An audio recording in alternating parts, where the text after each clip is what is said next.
የሚቀጥለው እንግዲህ በአጀንዳችን መሰረት ስለ ኢኮኖሚ የተጨባጭ ሁኔታ እንዲያስረዱን የጋበዝናቸው ኢኮኖሚስት ሊያስረዱን የምንፈልጋቸው ብዙ ጥያቄዎች በአንጎላችን ይመላለሳሉ። አንዱ ጥያቄ ነኝ እና አንድ ብዙ ጊዜ ስለ ኢኮኖሚ ሲነሳ ሁሌ ማስታውሰው አክቹአሊ በ1989 ራሽያ ውስጥ የኢኮኖሚክስ ተማሪ ነበር እና አንድ ቀን የኢኮኖሚክስ ስታቲስቲክስ አስተማሪ የወርልድ ጂዲፒ ስታቲስቲክስ ይዞ መጣ እና እዛ ላይ ያው 100% የዓለም ኢኮኖሚ ላይ በዛን ጊዜ 25% ፕሮዲዩስ የሚያደርገው ጂዲፒ ዩኤስ ያው ዩናይትድ ስቴትስ ነው። ከዛ በኋላ ራሽያ 20% ያው ራሽያ ውስጥ የተማራች ተማሪዎች ራሽያኖች ያላቸው አንድ አመለካከት አለ።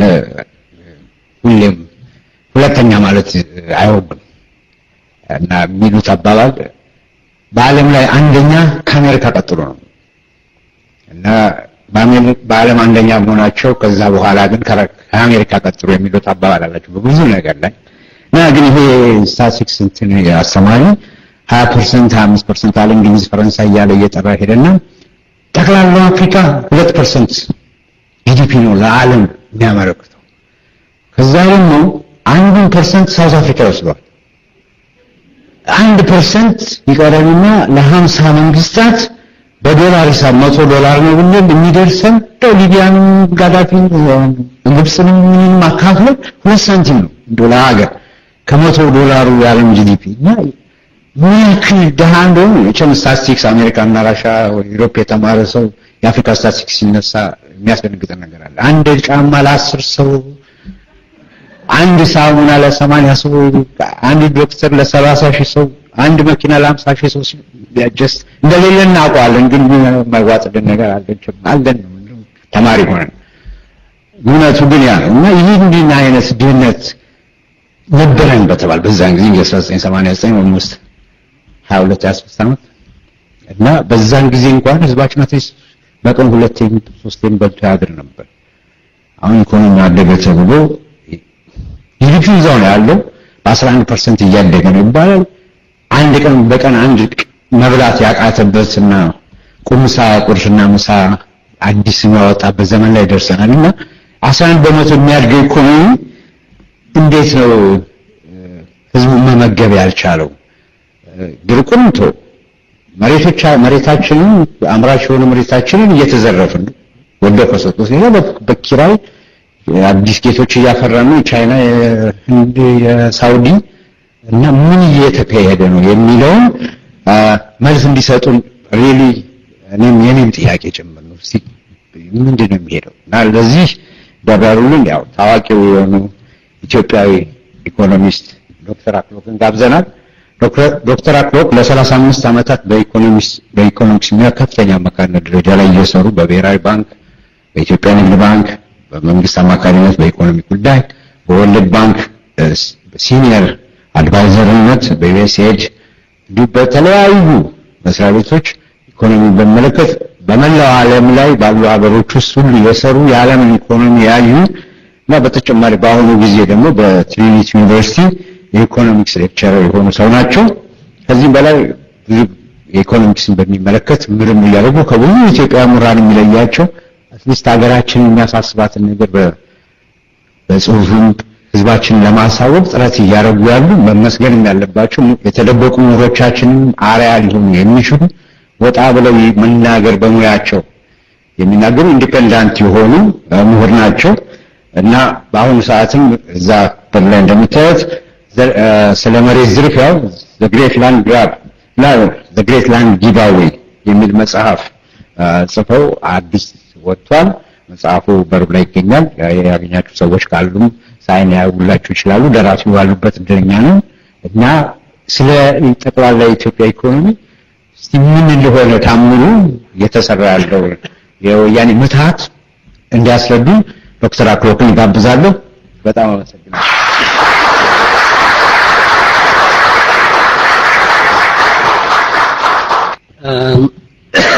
እንደዚህ ያለ መግቢያ በሚሰጥበት ጊዜ ያስደነግጠኛል። ምክንያቱም ክብደቱ ከኔ ላይ ጫናው ከኔ ላይ ይሆናል ማለት ነው እና በጣም አመሰግናለሁ። ከሁሉ አስቀድሜ መቼም እዚህ ቦታ መጥቼ ይሄ ድል አጋጥሞኝ ከናንተ ጋር ለመወያየት ስለቻልኩ ያላችሁትን በጣም አመሰግናለሁ።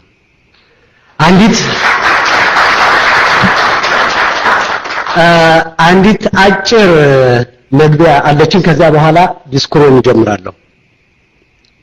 አስቀድሜ ለመጀመሪያ ጊዜ ኢትዮጵያውያን በሚገኙበት በዳላስ ከተማ ከእህቶችና ከወንድሞቼ ጋራ ስለ ኢትዮጵያ ኢኮኖሚ አመራር ሐሳብ ለሐሳብ ለመለዋወጥ ለጋበዙኝና ላስተናገዱኝ ለዶክተር አዚዝ መሐመድና ተባባሪዎቻቸው ከልብ የመነጨ ምስጋና አቀርባለሁ።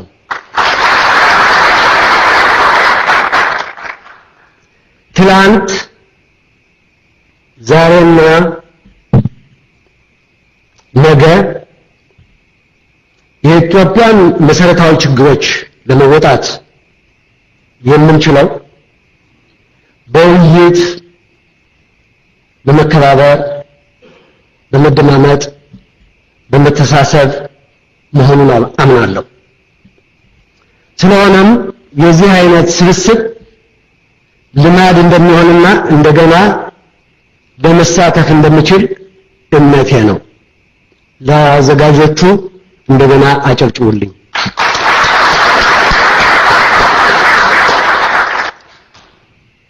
በማስታወቂያዎችና እንዳያችሁትና በአቶ ዮሐንስ በኩልም ባጭሩ እንደተገለጸው እኔ በዚህ መድረክ የተገኘሁት በሙያዬ በጻፍኳቸው መጽሐፎች ባቀረብኳቸው ሐሳቦች እንጂ በአሁኑ ጊዜ የማንም የፖለቲካ አባል ድርጅት አባል አይደለሁም ወይም ደግሞ ደጋፊ አይደለሁም። ይህን እንድታውቁልኝ እፈልጋለሁ።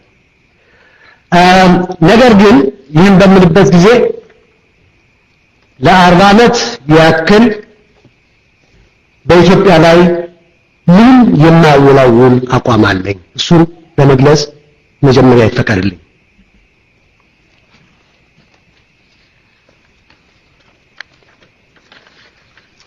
በአሁኑ ጊዜ እንደምታውቁት ህሊናን አስገድዶ ነው ይህን የምለው። ብዙ ኢትዮጵያውያን አገር ቤትም ሆነ ውጭ የሚነጋገሩበት አንድ ታላቅ አርዕስት አለ። ይህን አርዕስት ምንድነው? ኢትዮጵያና ኢትዮጵያዊነት ወዴት ነው የሚሄደው የሚለው ነው። በእኔ በኩል አንድ ኢትዮጵያውያን የሚስማሙበት ትልቅ እና አበይት ነገር አለ። ሁሉም መልካም አስተዳደር ይፈልጋል። ሁሉም የህግ የበላይነትን ይፈልጋል። ሁሉም ሰብአዊ መብቶችን መከበርን ይፈልጋል። ነፃነትን ይፈልጋል። ተሳትፎን ይፈልጋል። ዲሞክራሲያዊ ስርዓትን ይፈልጋል። በዚህ ላይ ስምምነት አለ። ይሄ ለሁላችንም እጅግ በጣም ጠቃሚ መሆኑን ማንም የሚክድ ያለ አይመስለኝም እና ለዚህ ልናጨበጭብ እንችላለን።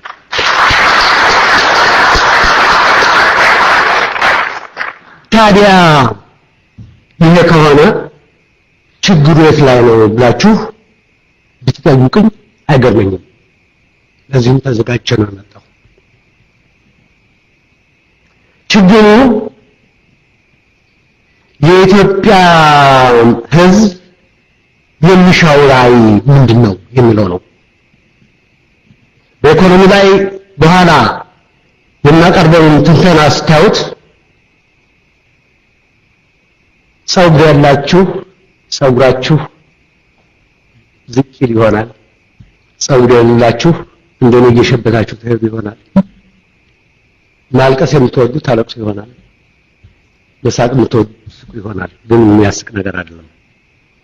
ችግሩ ላለፉት 40 ዓመታት እኔ የማውቀው የፖለቲካ ተዋናያን እና ደጋፊዎች ያተኮሩት በሚያስማሙንና በሚያቀራርቡን አበይት ጉዳዮች ሳይሆን በሚለያዩ ላይ መሆኑን እኔ አምናለሁ እስካሁን ድረስ።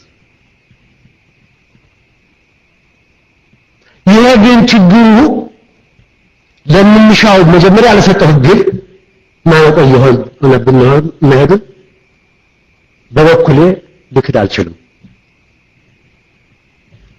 ይሄ ልዩነታችን ብቻ ላይቶን ኢኮኖሚን በምታዩበት ጊዜ ይዘገናቸዋል። በአሁኑ ጊዜ በኢትዮጵያ ውስጥ ረሃብ መኖር የለበትም፣ ግን ረሃብ አለ። በአሁኑ ጊዜ ሙስና እጅግ በጣም በከፊ ሁኔታ መኖር የለበትም፣ ግን አለ። በአሁኑ ጊዜ በልቶ አደርና ጦም አደር አለ። ይህ እርግጥ ነው። በአሁኑ ጊዜ የኢትዮጵያ ዋናው ኤክስፖርት ሰው ኢትዮጵያውያን ስደተኞች ነን። 46% የሚሆነው ኢትዮጵያዊ አገሩን ለቆ ወደ ውጭ ሀገር ለመሄድ ይፈልጋል። ለምን ለመጠየቅ ይኖርብናል። በልዩነቶቻችን ላይ ስላተኮሩ 3 ምሳሌዎች ልስጣችሁ። የተከፈለው ዋጋ የኢኮኖሚ ዋጋ ነው። አንደኛው ኢትዮጵያ እና የኤርትራ ሕዝብ ያለውን የኢኮኖሚ ትብብር በመቀነሱ ኢትዮጵያ ወደቧን አጣለች፣ ኤርትራ የኢኮኖሚ ድጋፏን አጣለች። ይሄ የኢኮኖሚ ኮስቱ ዋጋው እጅግ በጣም ከፍተኛ ነው። አንዳንድ ወገኖቻችን ጽፈውበታል። እሱንም ማየት ያስፈልጋል። ሁለተኛው በልዩነቶቻችን ላይ አተኮረን እርስ በራሳችን ጦርነት ስለጀመር የቃላት ጦርነት በአሁኑ ጊዜ አገራችን አለች ለማለት አይቻልም። የመሬት ነጠቃና ቅኝት በምታዩበት ጊዜ ይህቺ ኢትዮጵያ ናት ወይ ብላችሁ ትጠይቃላችሁ። አሁን ታዩታላችሁ። ስለዚህ መፍትሄው ምንድን ነው ወደሚለው ልሄድ። በእኔ አመለካከት ወንድሞቼ እዚህ በፖለቲካ በኩል የሚናገሩትን ለመስማት በጣም ጓጉቼ እገኛለሁ። በእኔ አመለካከት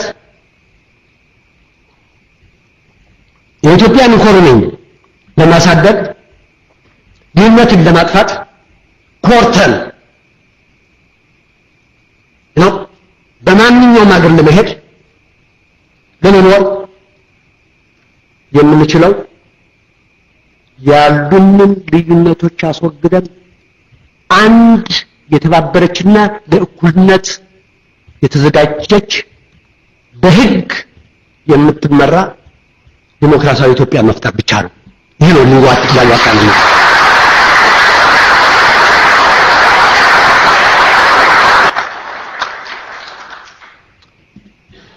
ወንድሞቼና እህቶቼ በዛሬው ቀን አንድ ደስ ያለው ነገር አለ እዚህ ስመጣ። ይሄ ምንድነው? ብዙ ጊዜ ወጣቶች በስብሰባ ላይ አይገኙም። 1/4 በላይ የሚሆነው እዚህ የተገኘው ወጣት ነው። ከዛ በላይ ነው እንደው በእድሜ ክልል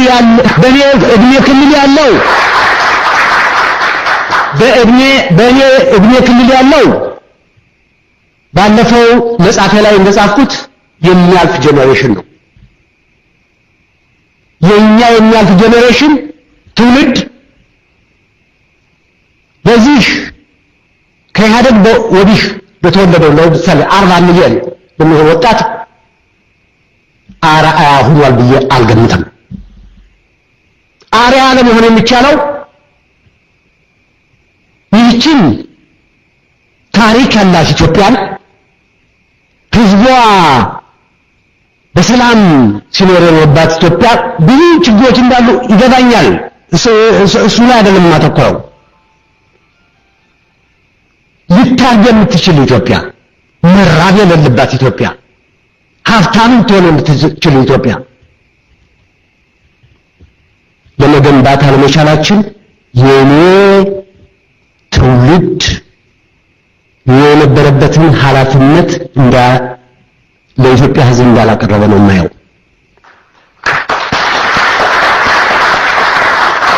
ስለዚህ እንደው ወደ ኢኮኖሚ ወደ ቢያዬ ከመመለሴ በፊት በልዩነታችን ላይ የምናደርገው ትኩረት አገራችን እና ልዩ ልዩ የኢትዮጵያ ሕዝብ ክፍሎችን ጎድቷል። የሕዝባችን ነጻነትና እኩልነት ትግልን አድክሞታል። ወጣቱ ትውልድ ለሀገርና ሕዝብ ጥቅም በአንድነት እንዳይቆም አሪያ ነስቶታል። የሕዝብን የተቻችሎ መኖር ባህል ቦርብሮታል። ይህ ሁኔታ ከቀጠለ አንድ ጊዜ ጠቅላይ ሚኒስትር መለስ ዜናዊ እንዳሉት እኛም አገራችን ልናጣ እንችላለን። ግን እንደ ኢትዮጵያዊ የማምነው እናንተ ወጣት ድረስ ኢትዮጵያ ልትፈራረስ አትችልም፣ መቻልም የለባትም። ወገኖቼ አንተ ኢኮኖሚስት ነህ፣ ዓለም ባንክ ገንዘብ ሲከፍል የኖርክ ነህ፣ ምን ታውቃለህ ስለ ፖለቲካ ትሉኛላችሁ ብትሉ ምንም ቅር አይለኝም። ቅር የሚለኝ ግን ሐቁን እውነቱን የኢትዮጵያ ሕዝብ ያለበትን ሰቆቃ ለመወጣት የሚችል መሆኑን በአንድነት ከተሰለፈ መካድ ይህን ሁልጊዜ በማንኛውም ቦታ ቆሜ እከራከራለሁ። የኢትዮጵያ ሕዝብ ከአንድ ላይ ከሆነ ያለበትን ሰቆቃ ሊወጣ ይችላል። ግን እንዳሁኑ ዝም ብለን እርስ በራሳችን እየተከፋፈልን ከሄድን አስቸጋሪ ነው። እዚህ ላይ ኢኮኖሚና ይህን ነገር እናመጣው ትሉኛላችሁ። ማንኛውም አገር ኢኮኖሚ ኮሪያን አይቻለሁ፣ ኢንዶኔዥያ፣ ብራዚል፣ ቪየትናም፣ ቻይና ድሃ በነበረችበት ጊዜ የኢኮኖሚ አማካሪ በነበርኩበት ጊዜ አይቻለሁ። አገር ካለ እድገት ሊኖር ይችላል። አገር ከሌለ እድገት ሊኖር አይችልም። ይህን ልፍለፋ ካቀረብኩ በኋላ ወደ ተሰጠኝ አርዕስት ወደ ኢኮኖሚ ልሂድ። ኢኮኖሚው ስለ ኢትዮጵያ ኢኮኖሚ መናገር እጅግ በጣም አስቸጋሪ ነው። አስቸጋሪ የሚሆንባቸው ምክንያቶች በኋላ ዘረዝራለሁ። በደንብ ይታያል ነገር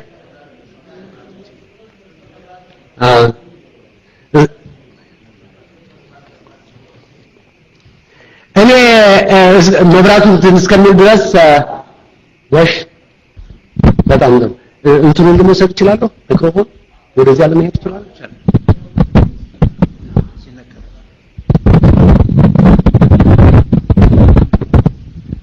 በጀ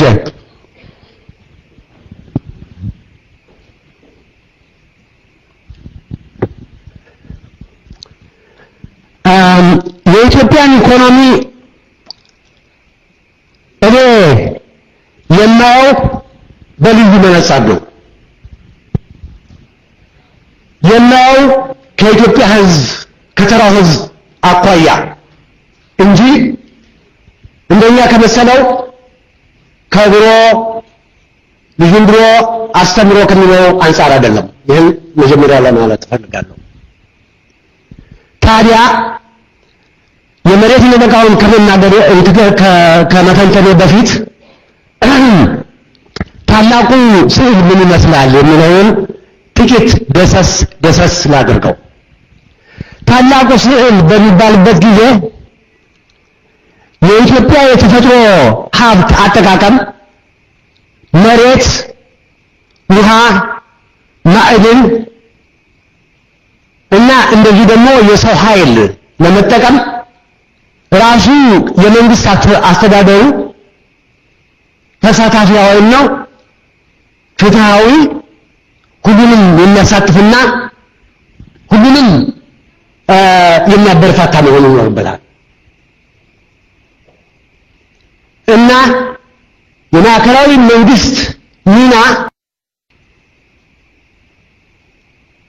አገልማሽ ወይም ደግሞ ዲቨሎፕመንታል ስቴት የሚባለው ትንሽ እንቆቅልሽ የሚሆንብኝ ምንድነው አብዛኛዎቹ ማስረጃዎች የሚያሳዩት ሁሉን አቀፍ አለመሆኑን ነው የሚከተለው ስላይድ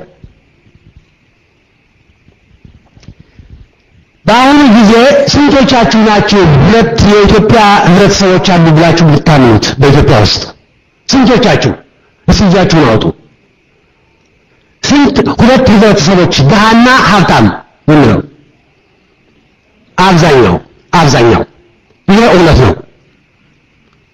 እድገት 11 በመቶ ሚሆን 10 በመቶ ሚሆን 7 በመቶ ሚሆን 5 በመቶ ሚሆን ወይም 2 በመቶ ሚሆን የእድገት መለኪያዎች አሉ የእድገት መለኪያዎች ምንድናቸው በእድገት ኢኮኖሚክስ ውስጥ የሰው የኑሮ ሁኔታ እየተሻሻለ መሄድ ነው አንዱ በልቶ ማደር ማለት ነው ወዳጆቼ ወንድሞቼ እህቶቼ ጤናው ተጠበቀለት ማለት ነው ልጆቹን ለማስተማር ቻለ ማለት ነው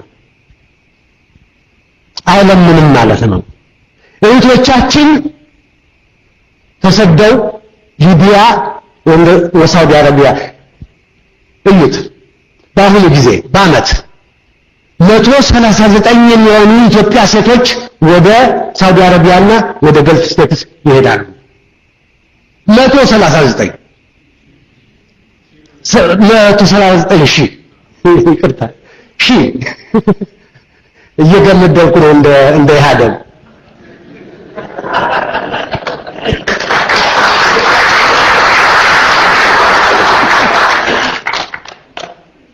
ወንድሞቼና እህቶቼ ሊቢያ ውሃ በሰውነቷ ላይ የፈሰሰባት እህታችን አንድ ምሳሌ ብቻ ናት የዚህ አይነት ርኅራኄ የሌለው ሁኔታ የሚታይባቸው ብዙ ሌላ የአገር ተወላጆች አሉ ለምንድን ነው ኢትዮጵያውያን ሴቶች ልጃገረዶች ህፃናት በብዛት ከሀገራቸው ተሰደው ወደ ውጭ ቢሄዱ ምንድነው ይህንን የፈጠረው ምንድነው ብላችሁ ትላላችሁ አገዛዝ ችግር አገዛዝ ገቨርናንስ ይባላል የሚከተለው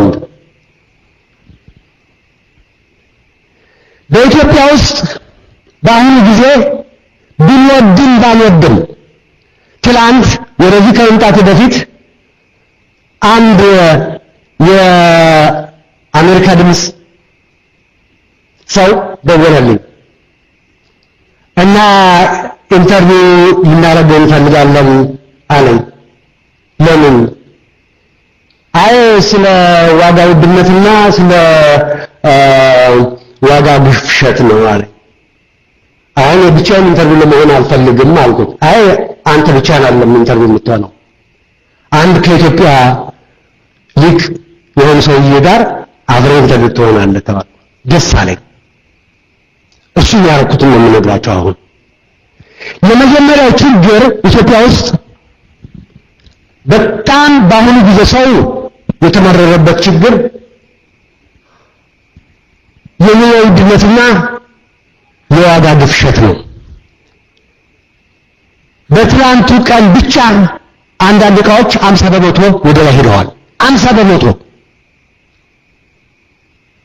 በዚህ የዓመት መለወጫ ጊዜ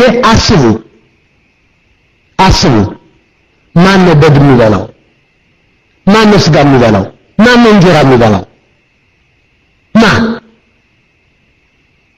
ታዲያ 11% እድገት ካለ ያን እድገት ወዴት ሄደ ብለን መጠየቅ ይኖርብናል።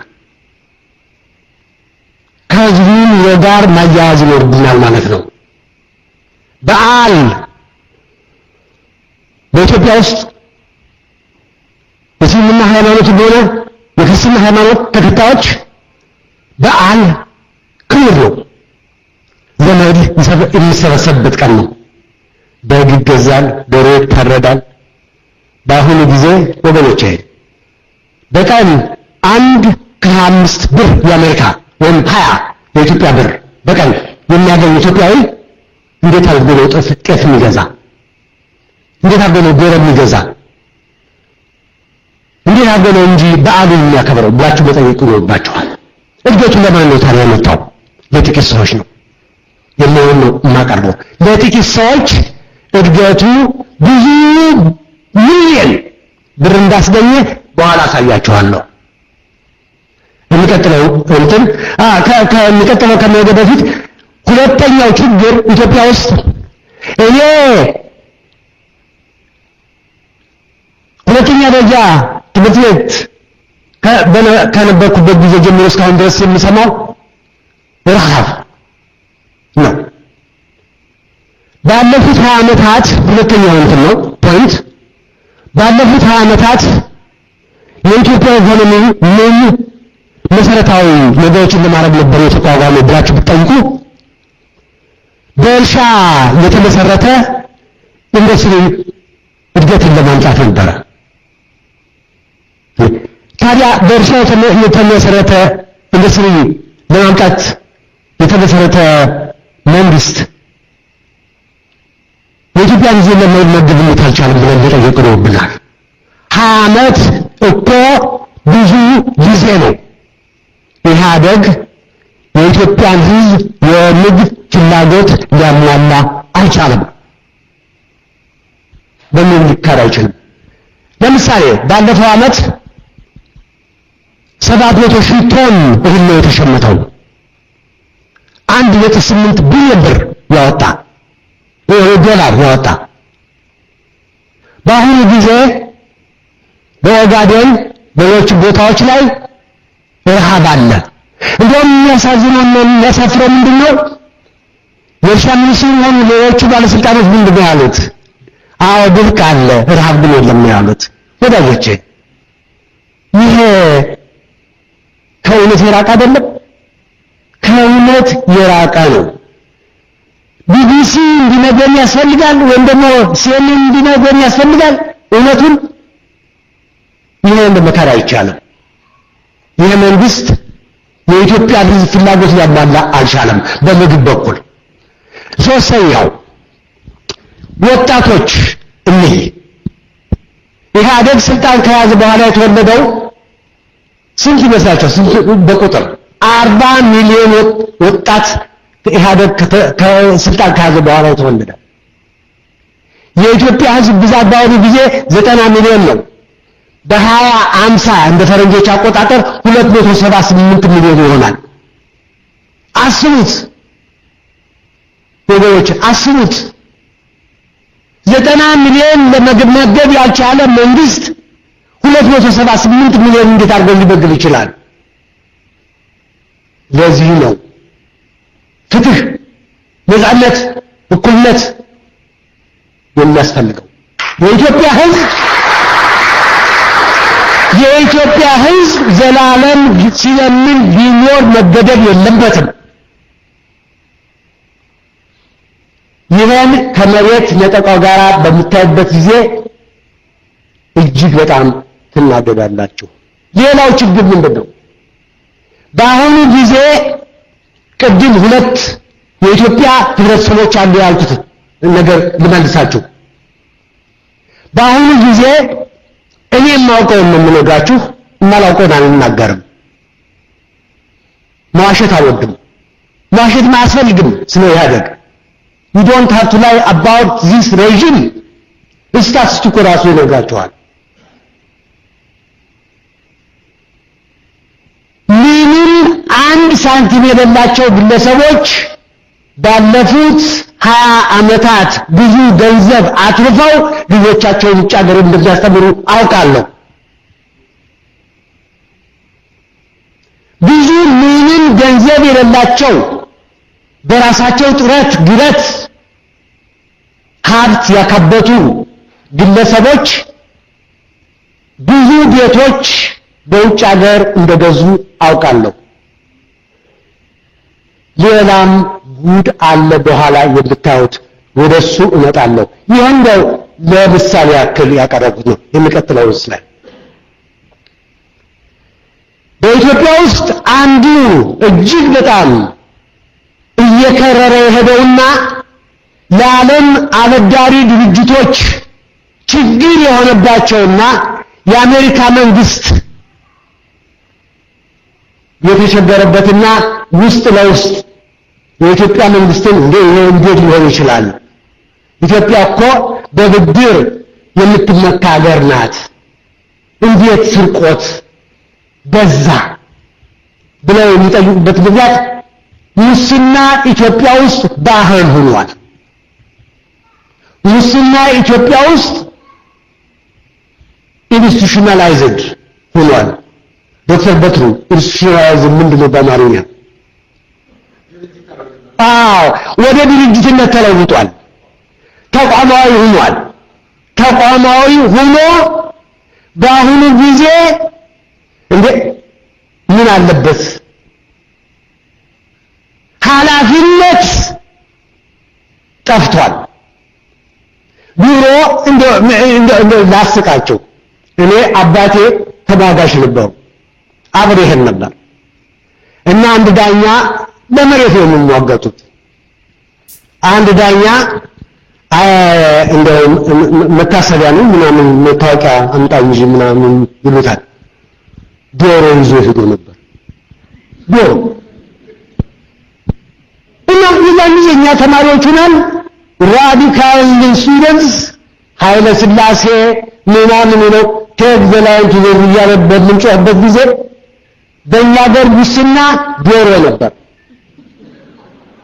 ዶሮ በአሁኑ ጊዜ ሚሊዮን ዶላር ነው ሙስና። በብዙ ሚሊዮን የሚቆጠር ገንዘብ መገኘት አለበት። ሙስናው እጅግ በጣም ከሚያስፈራ ደረጃ ላይ መድረሱን ለእናንተ ለመጥቀስ ፈልጋለሁ። የሚቀጥለው ስላይ እንግዲህ ይሄ ሁሉ ብዙ ጊዜ የኢህአደግ ደጋፊዎችና መንግስት ምንድነው እኛ እኮ አላደረግነውም ይላሉ። እንትን ሙስናው ሙስና እኮ የሚመጣው ከመጥፎ አገዛዝ እኮ ነው። መጥፎ አገዛዝ እናወዳደር አገሮችን ተመልከቱ። በእንትን በህግ የበላይነት በሰብአዊ መብት በኢኮኖሚ እድል በመሳሰሉት ቦትስዋና፣ ኬፕ ቨርዲ፣ ሞሪሸስ፣ ሴሸልስ እና ሳውዝ አፍሪካ ኢትዮጵያንን በብዙ እጥፍ ይበልጧታል።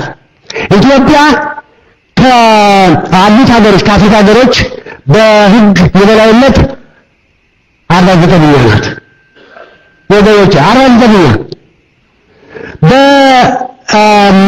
በተሳትፎ በኩል 35ኛ ናት። በኢኮኖሚ ኦፖርቹኒቲ እድል በኩል 49ኛ ናት። በሰው እድገት በኩል 44ኛ ናት። ታዲያ እድገት ቤት ላይ ነው። ሰው ካላደገ እንዴት ብሎ ነው? የህግ የበላይነት ከሌለ እንዴት ነው? እንደ ሚዛኑ እኮ እንትን አለ እና ኢህአደግ 11 በመቶ በነገራችን ላይ ይሄ 11 በመቶ የሚለው ዓለም ባንክ አይኤምኤፍም ይቀበሉታል። የሚቀበሉትን ምክንያት ታውቃላችሁ? አብዛኛው ጊዜ ዓለም አቀፍ ድርጅቶች መንግስት የሚያቀርበው ነው የሚቀበሉት እንጂ ራሳቸው ፈጥረው የኢትዮጵያ እድገት ይህን ያክል ነው ሊሉ አይችሉም። አንድ ወዳጅ የነበረ ምክትል ፕሬዝዳንት ነው ዓለም ባንክ ወዳጅ ነው እና ምንድነው ይሄ ሀገር እኮ በጣም እያደገ ነው ምናምን እና ለምንድነው እንጂ ሄዳችሁ ሰብን ማታውቁት አሉ። አይቻልም። አንደኛ የሰው ኃይል የለንም፣ ግን መንግስት የሚለው ካልተቀበልን ደግሞ ከዚህ መንግስት ጋር እንጋጫለን አለ። የሚጋጭበት ምክንያት ምንድነው? የአበዳሪ ድርጅቶች ዋና ስራቸው ማበደር ነው። ይህን ማወቅ አለባችሁ። መጽሐፉ ላይ አንዱ ክፍል ከዚህ አዲሱ መጽሐፍ ላይ ስለ እርዳታ እና እናንተና ያ ስለምንልከው ገንዘብ ነው አብዛኛው የጻፍኩበት ምክንያት ምንድነው? ይሄ እርዳታው ከጥቅሙ ጉዳቱ ይበዛል ወይስ አይበዛም የሚለውን ጥያቄ ነው እንትን ለማለት ነው። እናንተም በአሁኑ ጊዜ አላደረቃችሁም፣ መጽሐፉን አንብቡና እዩት። ግን ብዙ ትምህርቶች አሉበት ብዬ አምናለሁ። የሚቀጥለው ስላይድ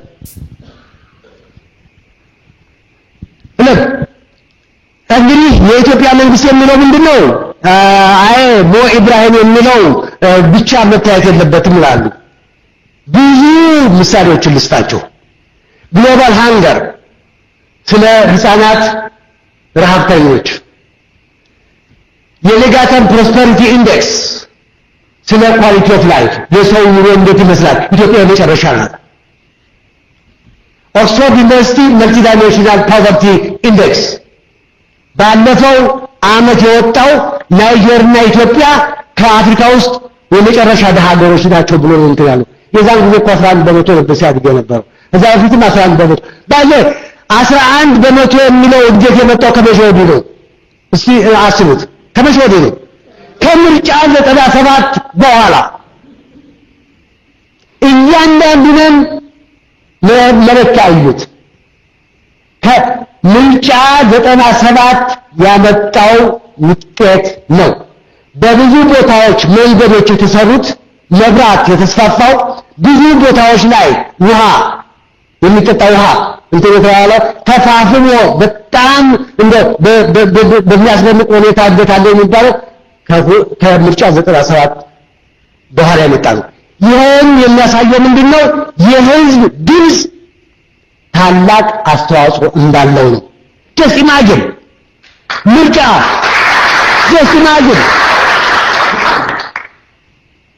እንደው አስቡት። ቅንጅት ባይፈራርስ ኖሮ ኢትዮጵያ በአሁኑ ጊዜ ሌላ ኢትዮጵያ ትሆን ነበር።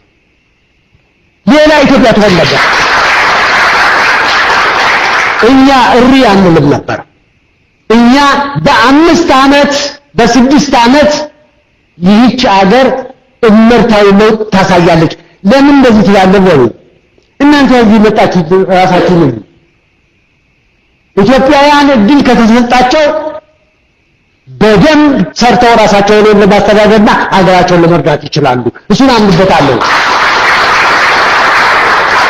ሌላ ምሳሌ አለ። የአፄ ኃይለ ሥላሴ መንግስት እኔ እንግዲህ እድሜያችሁን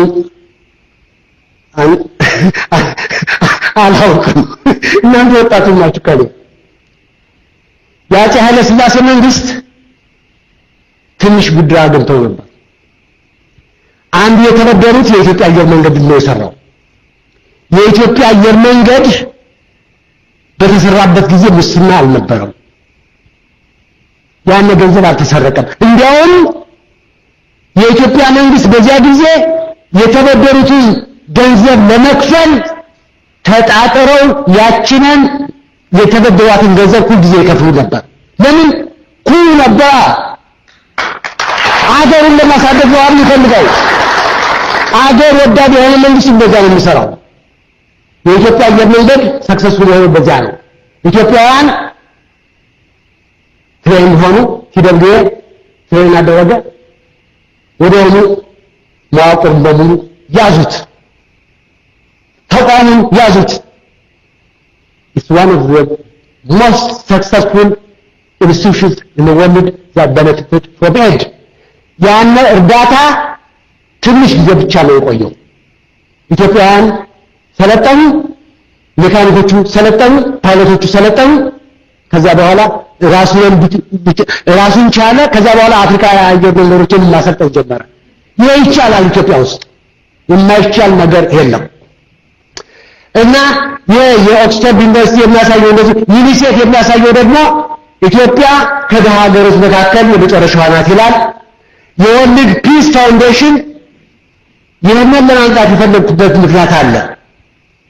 ድህነት ከቀጠለ ረሃብ ከቀጠለ የኑሮ ልዩነት እየሰፋ ከሄደ ስቴቢሊቲ አይኖርም ስቴቢሊቲ አይኖርም መረጋጋት አይኖርም እንደው እንግሊዝኛ መጨመር አልወድም ግን አንዳንድ ጊዜ ቃሎቹ ያጥሩኛል ዶክተር ነበር የሚፈልገው አልረዳኝም አሁን አንተን ፋይል ላደርግ ነው ልክ ምንድነው ትራጂዲቲ ይሄ አገር ቀስ በቀስ እንትን ይያለ እየተበጠበጠ ሊሄድ የሚችለው ምንድነው ረሃብተኛ እየበዛ በሚሄድበት ጊዜ የስራ ፈቱ ስራ አጡ ብዛት እየጨመረ በሚሄድበት ጊዜ ተስፋ ይቆርጣል ረሃብ ሰውን ወደ መጥፎ ሁኔታ እንዲኖር ይገፋዋል ይህንን አትጠራጠሩ መኖሪያ በሚያጣበት ጊዜ ግዴታ ራሱን ለመመገብ ልጆቹን ለመመገብ ሌላ ነገር ማድረግ ይኖርበታል ስለዚህ ለዚህ ነው ይሄን ያመጣው ለቀጠለው እንትን ስላክ የሄሪቴጅ ፋውንዴሽን እና ወል ስትሪት ጆርናል የወል ስትሪት ጆርናል አንድ ጊዜ አንድ አርቲክል አወጣ ምንድነው የሚለው የኢትዮጵያ ኢኮኖሚ ትንሽ እያደገ ነው ይላል ግን እንትኑን የነፍስ ወከፍ ገቢውን ያወዳድርና አሁን ኢትዮጵያ እጅግ በጣም ወደ ኋላ ቀረች ነው ይላል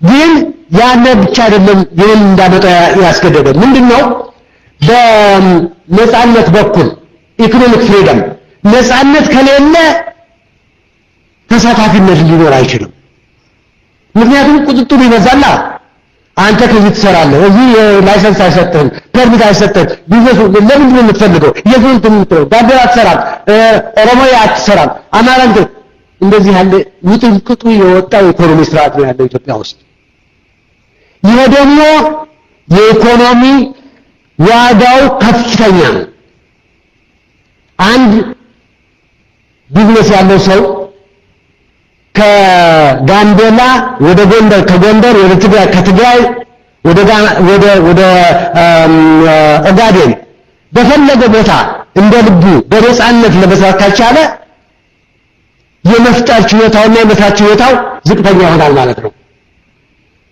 ከዚያ በተጨማሪ ደግሞ በየቦታው ጉቦ በየቦታው ደግሞ እንትን ቀረጥ መክፈል ይኖርበታል ስለዚህ ቢዝነስ እንትን ለማቋቋም አንድ ተቋምን ለማቋቋም ያለ ትራንዛክሽን ኮስት በጣም ሃይ ነው የሚሉት በዚህ የተነሳ ነፃነት ከሌለ እንደዛ ነው የሚሆነው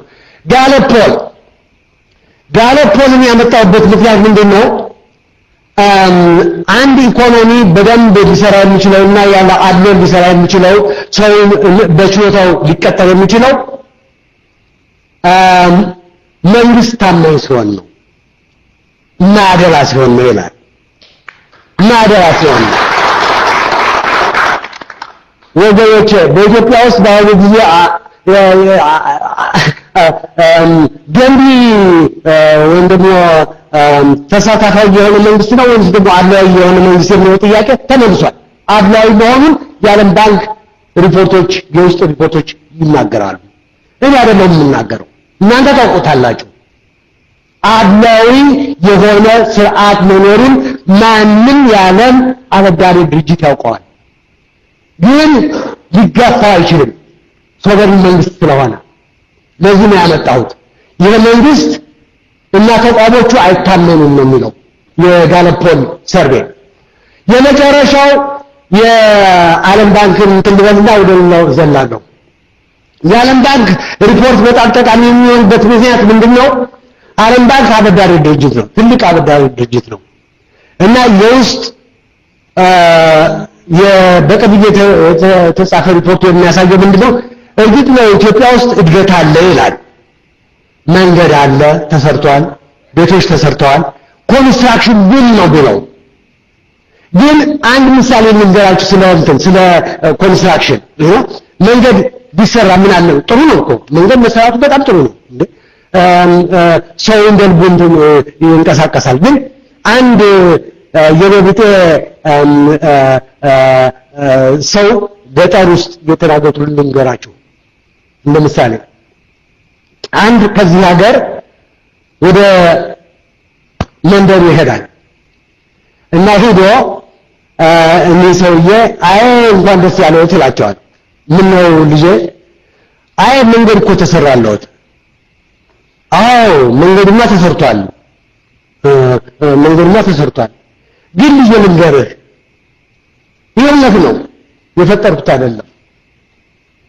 እኔ እኮ በቅሎ የለኝም አልጋልብበትም፣ በመንገዱ ፈረስም የለኝም አልጋልብበትም፣ ገንዘብ የለኝም አውቶቡስ አልወስድበትም፣ እህል የለኝም እህሌን አልሸጥበትም ብሎ ነው የተናገረው። እንግዲህ የምን ያመጣሁበት ምክንያት መንገድ አይሰራ ማለት አይደለም፣ ግን ካሜሩን የሆኑ ኢኮኖሚ አማካሪ በነበርኩበት የሆነውን ልንገራቸው። ካሜሩን ሀብታም ሀገር ናት፣ የተፈጥሮ ሀብት አላት፣ ዘይት አለ፣ ትምህርት ቤቶች ይሰራሉ በእርዳታ፣ መንገዶች ይሰራሉ። 3 ዓመት 4 ዓመት ይቆያሉ፣ በደንብ ይቆያሉ። 5 ዓመት ትንሽ እንትን የተቦረቦሩ በኋላ ድምጥማጣቸው ይጠፋል። መንገድ ዘላቂነት ሊኖረው የሚችለው ገቢ እያደገ ሲሄድ ነው። ተጠቃሚው ለመክፈል ሲችል ነው። እዚህ ሀገር ብዙ መንገድ በታክስ ነው እንትን የሚለው ሪፔርድ የሚሆነው አይደለም። ገቢ ግን እያደገ ካልሄደ መንገድ ራሱ የእድገት ኢንዲኬተር አይደለም፣ መለኪያ አይደለም። ግን የእድገት መለኪያ ሊሆን የሚችለው በዚያው ልክ የአምራች ኃይሎች እየተስፋፉ የገጠሩ ሕዝብ እያደገ ገቢው ወደ ላይ እየሄደ ልጆችን ለማስተማር ሲችል፣ ጤናው ሲጠበቅ፣ ሁሉ ሲሸጥ፣ እንደዚህ የመሳሰል እንትን ነው የሚያሳየው። የሚቀጥለው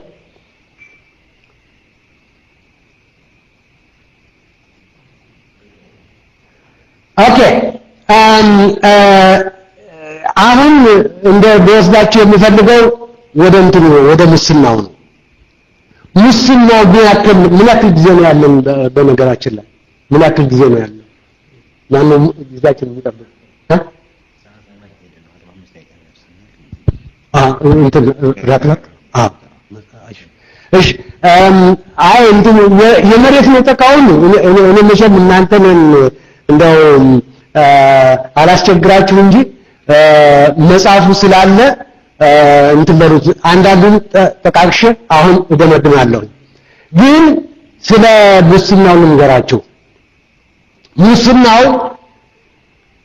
በቅርብ ጊዜ የተባበሩት መንግስታት የእድገት ድርጅት ያሳየው 8.34 ቢሊዮን ብር ከኢትዮጵያ ተሰርቋል። 8.345 ቢሊዮን ይህን አይታችሁታል በፊት? አዎ። የሌላው ድርጅት ግን ባለፈው ዓመት ያሳየው 11 ቢሊዮን ነው የሚለው። ሌላውን ልበዛችሁ ለእናንተ ለመግለጽ የምፈልገው ከእርዳታ ከሚመጣ ገንዘብ ውስጥ 25 እስከ 30 በመቶ ይሰረቃል። 25 እስከ 30 በመቶ ይሰረቃል። ስለዚህ እዚህ ላይ የምናየው ጥቂት ነው። ሌላው ልነግራችሁ የምፈልገው ምንድነው ኢትዮጵያ የእንትን እርዳታውን እንትን ባሳያቸው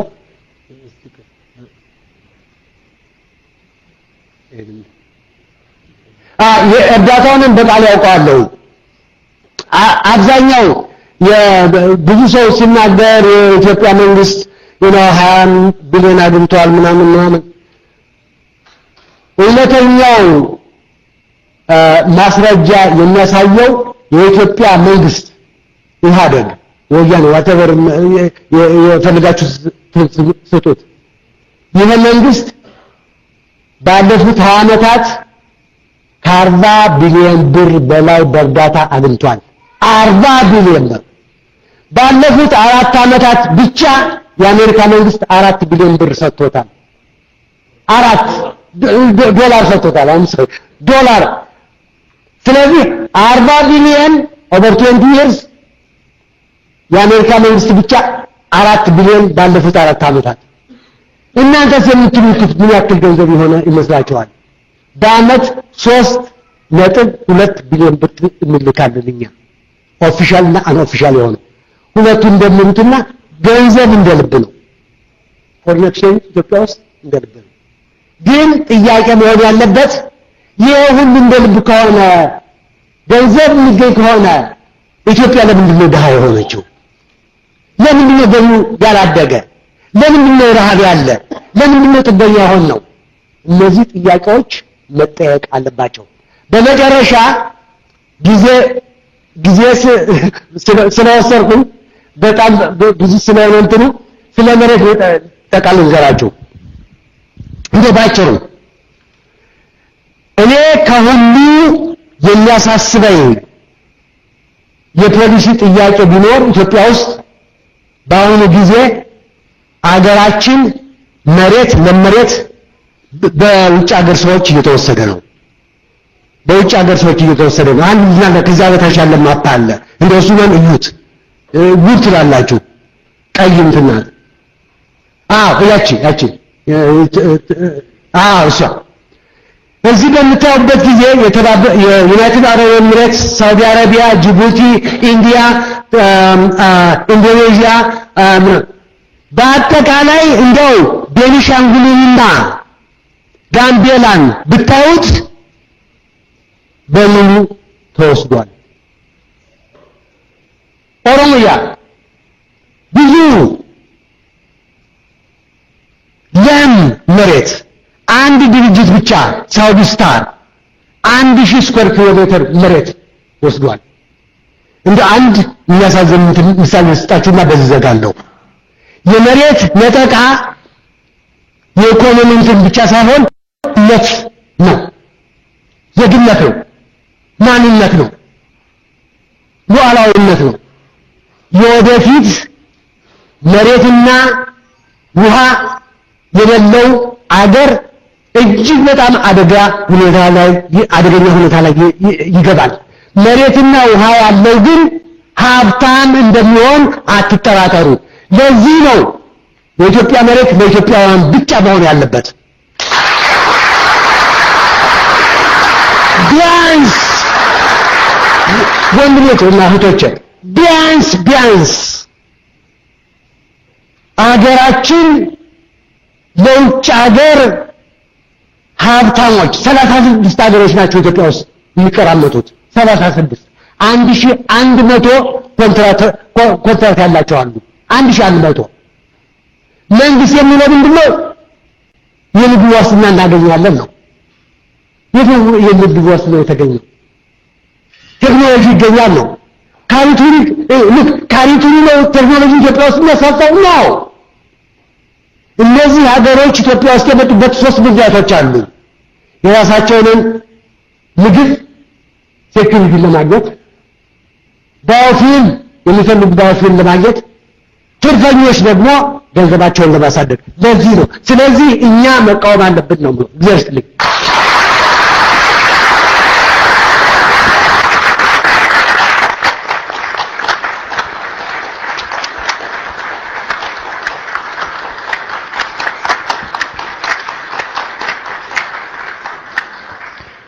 ዶክተር በጣም ለምናመሰግነው በጣም ቀኑ ሙሉ ቢያወሩን ጥሩ ነበር የስብሰባው ዋናው ዓላማም ኢንፎርማቲቭ ኢንፎርም ማድረግ ነው ይሄ በጣም ላውቀን ነው በርግጥ ኢኮኖሚ ራሱ ጃርገን አለግን ቀለል አድርገው በሚገባን ቋንቋ ነው እኔ በእውነቱ አፈን ከፍቼ ነበር ማዳምጠው ከዛ ተጨማሪ ደግሞ መቅረጸ ድምጽን ያደረኩኝ ለማቆየት ማለት ነው ይሄ አንደኛው ነው ኢንፎርማቲቭ ኢንፎርም ማድረግ ነው በዳታ አስደግፎ በመረጃ አስደግፎ የምንናገረውን ስንቃወምም ስናስረዳም በተጨባጭ ማስረጃ እንደሆነ ይሄ ትልቅ ምሳሌ ነው የሚሆነን እና በድጋሚ እንደታጨበጭበላቸው በጣም ደስ ይለኛል እኔ